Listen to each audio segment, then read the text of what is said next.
Hi, welcome back to my channel. Today I'm going to be giving you guys another story time. I'm just gonna do story times on this channel. Now, I do have an Amazon wish list, and if you guys want to see me use any of those items, I definitely will use them on this channel. It will be so fun to get a chance to use some new stuff and do some new stuff with you guys, because I did learn a lot of spiritual stuff from Professor R. So that's why I kept it like a little mystical, the Amazon wish list or whatever. And hopefully you guys have some fun like looking through it, and maybe you guys may get something for yourself that you might see in my list. So make sure you check it out. I will be using the items on this channel if they come through or whatever. And then plus, like, if I really want to use them, then I'll just get them myself and then just take it off of the list and then just keep the other stuff on there and use it with you guys. Okay. Okay, so this story today is going to be about Professor R. Okay, if you're not familiar with my channel, the videos on my channel that has Professor in the title, it's about Professor R. Okay, Professor R, if this is your first time here, was my mythology professor. Well, is, because I could call Professor R right now and ask him a question and he would still be like in professor mode. Okay, so Professor R is like our mythology professor, but we treat him like our old uncle. Okay, like it's not really an overly professional relationship that we have with him, even though we are his students. And Professor R was very, very open with us about his reason for becoming a teacher. That particular semester, when Professor R had begun to teach at my school, he was being funny one day and he told one of my classmates that the reason why he had signed up to be a professor at my school was because he was looking for a crew. And so basically, he was looking for some Power Rangers, okay?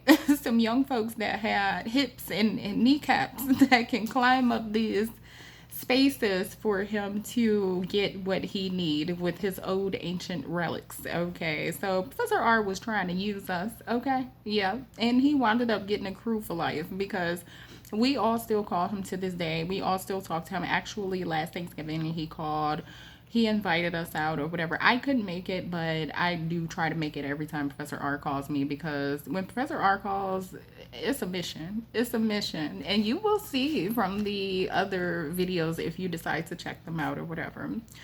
Okay, so in this video, it's gonna be me. It's gonna be B. B is in my class too as well. He's one of my classmates. He's in all of my professor titled videos, the ones that have professor in the title. Candace, she's in most of them. She's gonna be in this video, and there's gonna be a girl and another guy that is in our class that's in this video too as well. Okay, so this time is about the time that this story time is about the time that we had to escape a man's house. Okay. It's not escape like, well, it wasn't like a Texas Chainsaw type of escape. It was more so of a, jigsaw puzzle type of escape room type of escape. Okay. And so Professor R likes to deal with mythological stuff. Of course, he's a mythology teacher. He lives his life like that too, though. Like, he's not just, wearing a sweater and his little blazer and going to school and just talking about, mythology. No, he's living the mythology. Like, he wants to find ancient relics. He has beef out here in these streets with a magician. If you go to my channel, you will see that I attended a wizard's duel. Okay, Professor R is one of the wizards that was in the duel. Okay. Professor R is out here living his best life. Okay, honey. His life is a book. Okay, his life is a book. Professor R is just like Gandalf or anyone else that you would see in one of the fantasy movies that we all love. Okay.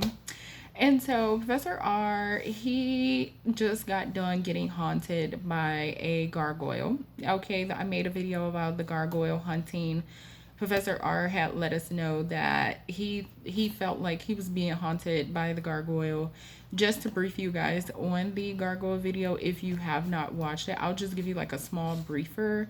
Professor R is beefing with this guy named Professor Dean, and Professor Dean had an old ancient relic that a guy, he basically, he got the relic from a gargoyle, and the gargoyle had began to basically how can I say it, hunt Professor R. That's what Professor R said. It said it was spiritually messing with him.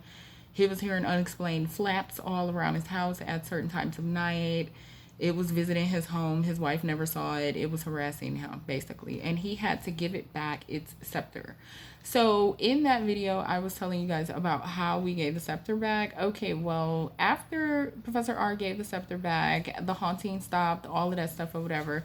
Professor R still was feeling some type of way about gargoyles. And he had found this guy that had told him that he had protection, like amulets and stuff like that from gargoyles. Okay, it can protect you from gargoyles. It can protect you spiritually, mentally, emotionally. No unexplained flaps around your house. They're not gonna want to come near your house. Basically, it's just like something to make sure that they don't come near you or want to be near you at all, none whatsoever. Okay, and so Professor R found this guy, and he wants us to ride with him to go over there to go get his amulets and all of his stuff or whatever.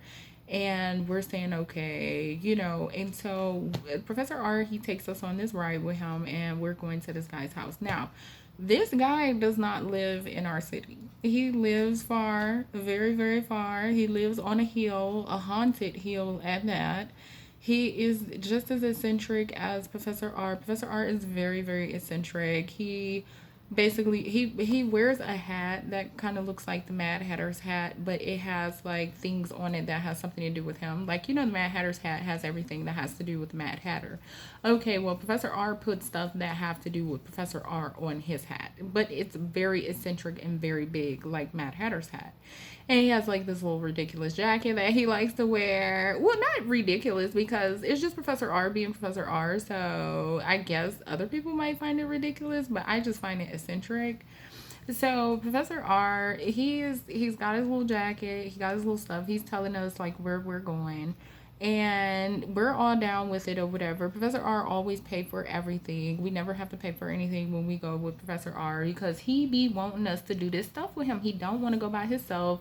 He don't have a crew. He don't have anybody to accompany him on his weird and strange things that he like to go and do. So Professor R takes us. So we decided that we want to go. Me, B, Candace, this guy in our class, and this other girl in our class. And we didn't care how far it was or anything like that. We was just hanging out with Professor R for the day.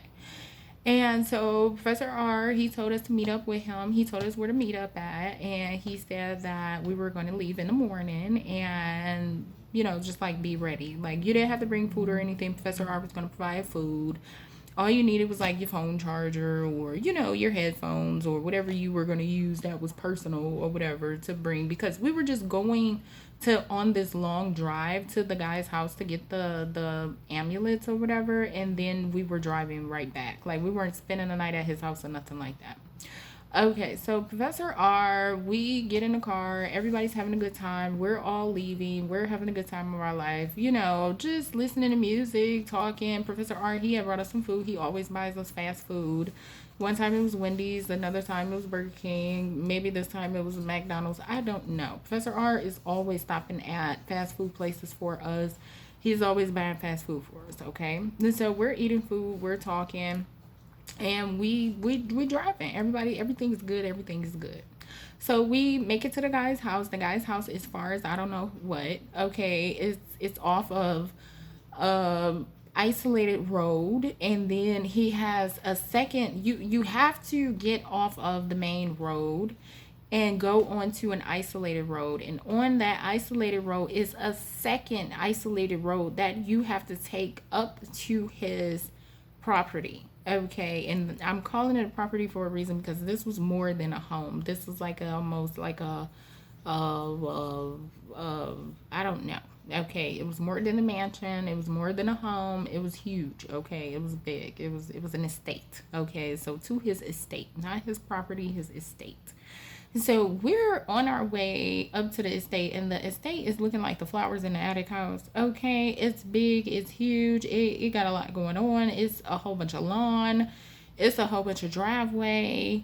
You can tell this person got people that work for them, so somebody else gonna answer the door. You know, it's lights, it's no cameras, but it's lights, and the lights are like little torches. Like, he's real eccentric. Okay, real eccentric. Like, flowers in the attic mixed with eyes wide shut. Okay, type of eccentric. Like, this person likes surrealism.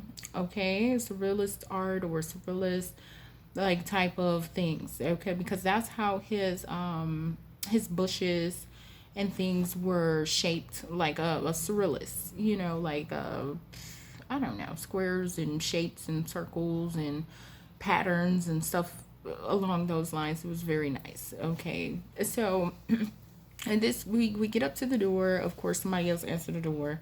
Somebody that worked for him. Professor R only knows wealthy people. He do not even know. I don't even.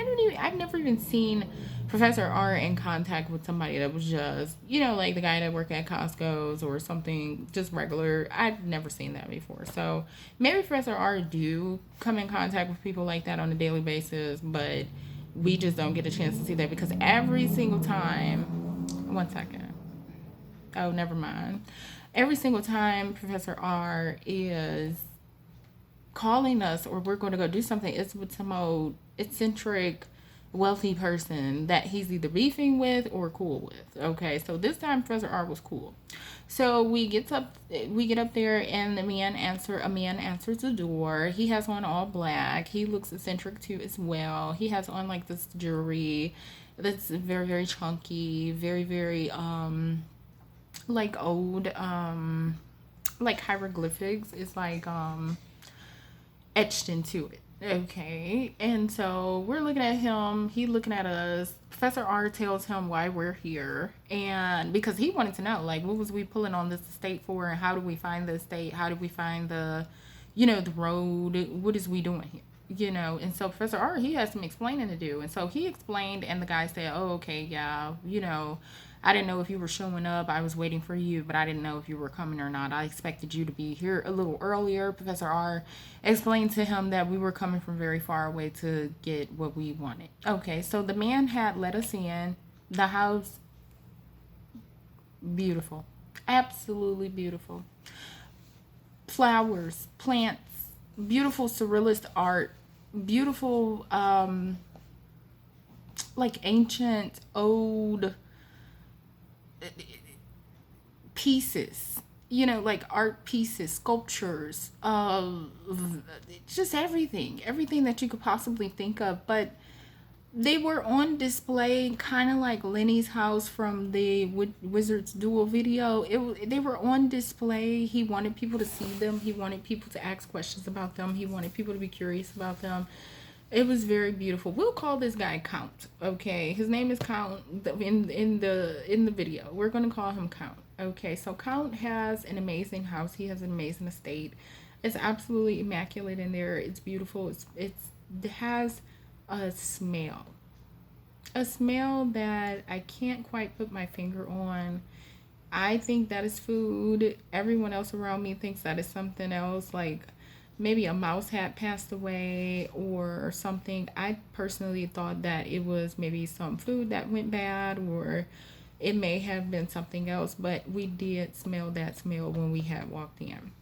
Okay, so the man, he had led us to a room, and the room looked like a little library, and it had like shelves and like shelves, like library shelves, and it was beautiful, and it had couches, and we were sitting in there and we were having a good time. Okay, everybody was happy to be with Professor R. We was having a good time. So the guy, he comes and he starts talking. Count, he comes down. He's an older man. He's like maybe 80 years old, and he's talking to Professor R. So he's talking to Professor R. He's having a good time talking to him, and right before right before he ended his conversation with Professor R and started talking to us, he started asking Professor R questions about all of us. Like, he was asking them questions about our astrology charts. He was asking questions about our birthdays. He was asking questions about who we are to him and stuff along those lines, so he could know like who he was talking to before he turned and talked to us. But he did it in front of us instead of like pulling Professor R off into onto the side, so it was a little awkward. Professor R didn't feel comfortable telling him anything about our astrology. I don't know why he wanted to know that, but he did. But he did tell him our names and why we were there with him. And the man was, oh my God, guys, I know that I never talked to you guys about my dating experiences, and this is why. This is exactly why.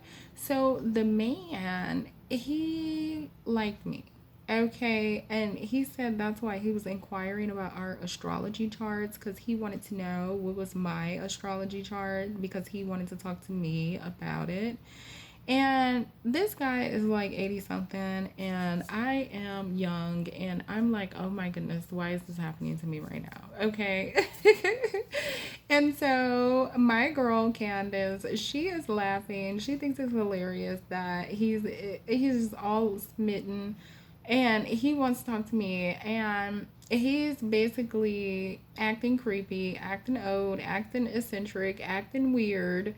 And Professor R is loving every bit of this. I can tell he's about to tease me when we get back in the car because I'm always single. I don't talk to people. I'm in school for school. I'm not in school to date. I'm not in class to date. I'm not in class to talk to people. I keep my life to myself.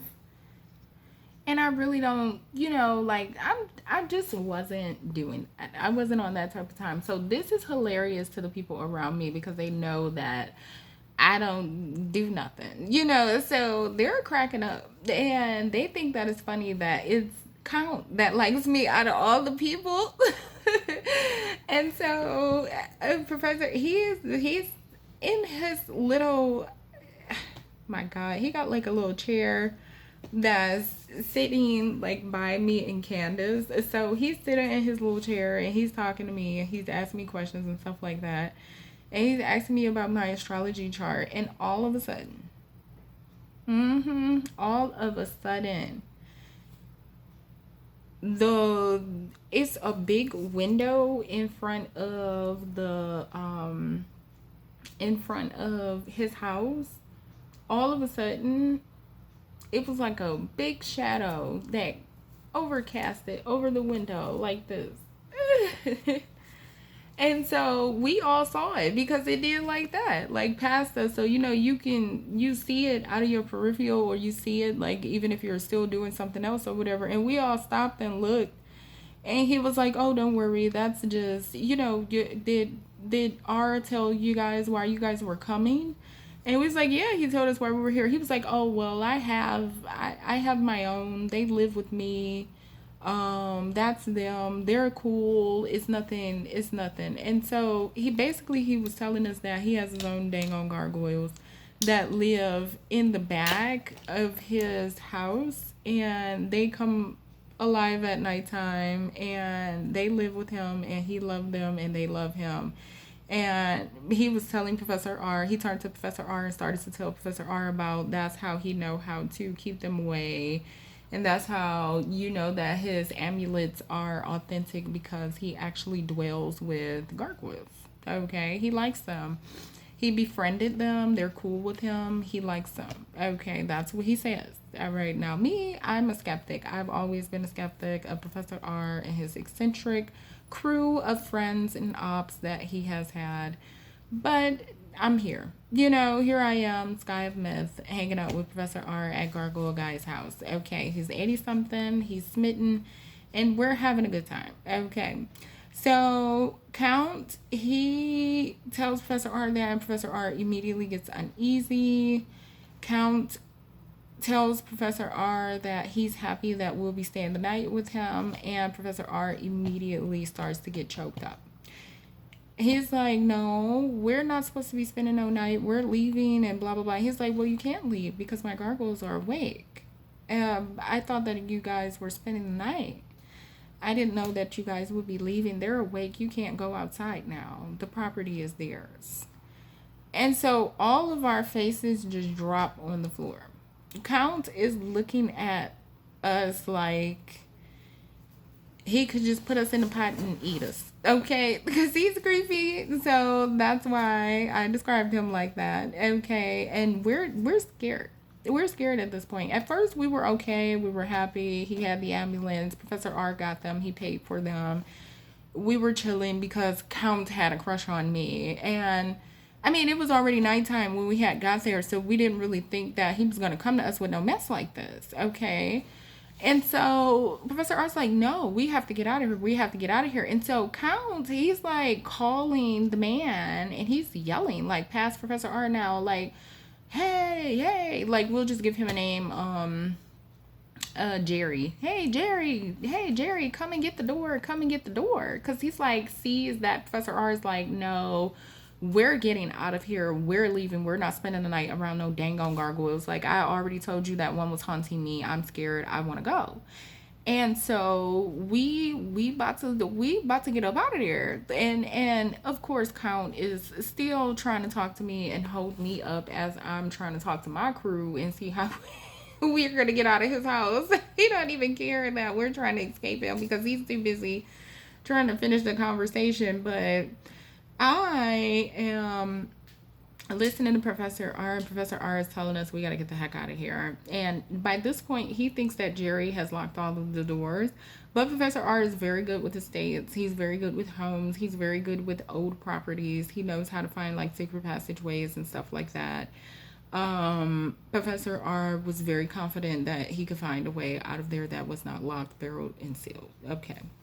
And so we leave out of the room from with Count, and Count is still sitting there because Count is in his 80s. He's not about to chase us around this big house. You know, he's going to let us just panic and then come back to him once we can't find a way out. That's how he's sitting there confident. So we're panicking. We're trying to find a way out. Professor R, he's looking, and then the kitchen door, somebody came from out of the kitchen or somebody went into the kitchen. I'm not sure, but whoever it was, they worked for Count or they lived with Count. And it swung.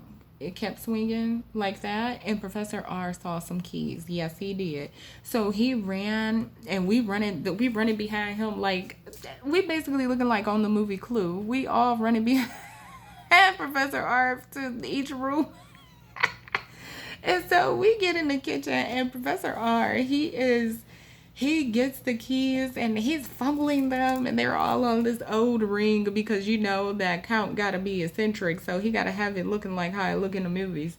And so Professor R, he finally, you know, like gets one that feels like it could unlock something, you know, other than some old wicked door up in this house, you know. So Professor R like, this has to be the front door key. This has to be the front door key because this is the most modern key, and the front door is modern. I know that style. Blah, blah, blah. We're like, okay, Professor R, come on.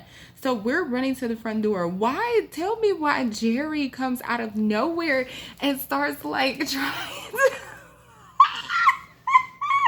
He starts juking us and trying to like block us. He got his eyes all bust open. Oh my goodness. And we're juking him and we're getting around Jerry. Jerry is the butler or the guy that works for Count, just so I can tell you guys again. So Jerry is like juking us and we're juking him. And Professor R, he makes it to the door. And B, he's like still distracting Jerry and still doing all kind of like little stuff or whatever. And so... oh my goodness. So Professor R gets the door open. He's like, come on, come on. And so he's yelling, and we gotta run far in order to get to our car because Professor R just didn't feel comfortable like pulling all the way up to the door at that estate. Like it just didn't seem right, or it didn't feel right. So we walked up a little bit and then went into, you know, the estate or whatever. And so Professor R's like, run, come on, come on. And we're running, and Professor R got like all of these amulets in his hand. Oh my goodness. And we're like running to the car and busting it to the car. Oh my goodness, tell me why Jerry closed like the road off, and we had to go around and take a totally different road, and it was dark and muddy and scary and creepy, and B kept talking about he's seeing shadows in the back seat. And oh my god, it was the creepiest experience that I had with Professor R up in somebody's house. Okay, Professor R got us up out of there. He was like, you ain't about to keep us up in here with this or whatever this is that you got going on. I'm coming here to get protection from it. You talking about you live with them, dwell with them, love them. No. So this is my second video that got something to do with gargoyles, but Count was a mess. Okay, he was a mess. All right, so they blocked the road off. We had to take a different road to get out of there because they wasn't playing. They didn't want their gargoyles to get all confused and fly off of the estate or anything like that. They wanted them to stay where they need to stay. That's what he had explained to Professor R later when Professor R called him to check him. Like, okay, we were already in the car. Why did you still try to block us? Like, oh, because I didn't want my gargoyles to escape and blah, blah, blah, whatever. So that's what he told Professor R. I don't know if B was really seeing anything in the back seat. He could have been trying to hype up Professor R so he could drive faster because his adrenaline was pumping. Whatever. But it was a creepy, creepy, creepy, creepy road that we had to take back to the main isolated road so that way we could get on that road and get back to the main road. That was a mess. That was crazy. We got out of there safe, but I'm telling you, people that believe in gargoyles and people that have something to do with gargoyles, they mean it. Don't be messing around at nighttime. You can leave me a comment below if you want to. If you don't, like, do whatever, listen, chill. But I'll definitely be back tomorrow with another video. I don't know if I'm gonna do a Professor R video, but since I had did the other gargoyle video, I decided to do this one for you guys. Okay, all right, so I'll see you guys tomorrow.